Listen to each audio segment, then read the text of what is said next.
So these are the basic forms necessary for financial intelligence. One is called an income statement because it has an income and expense, also called a profit and loss statement.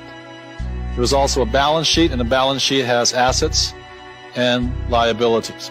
And these are the very basics for financial literacy or financial intelligence.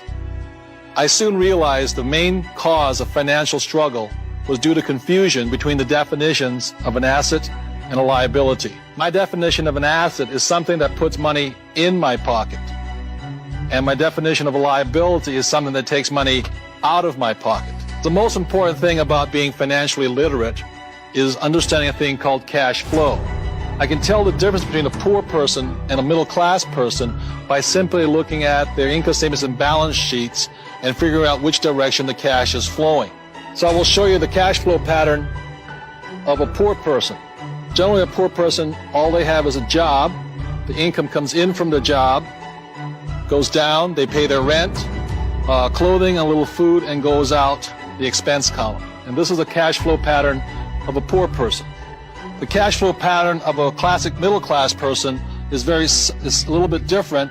Income comes in this way, but with a middle class, they probably have a mortgage, they probably have car payments, they probably have credit card payments. It comes up again through the expense column and then out this way. So what you see here are the cash flow patterns of a poor person versus a middle class person. So the cash flow pattern of the rich is different. The cash flow pattern of the rich flows from the asset column into the income column. So while the poor and the middle class are focusing on income, what the rich are focusing on is the asset column. And the asset column is the great secret of the rich. So for those of us who weren't born rich and what we have is a job, every time money comes in, this is the point of choice. This is where you make the decision to be rich, poor, middle class.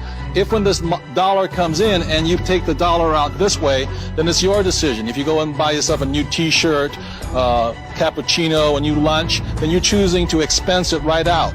You're choosing to be a poor person.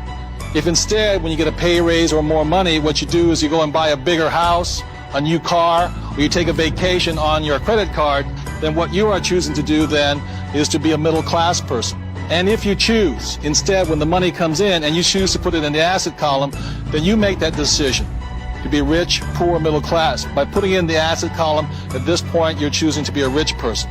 But the choice is up to you, nobody else.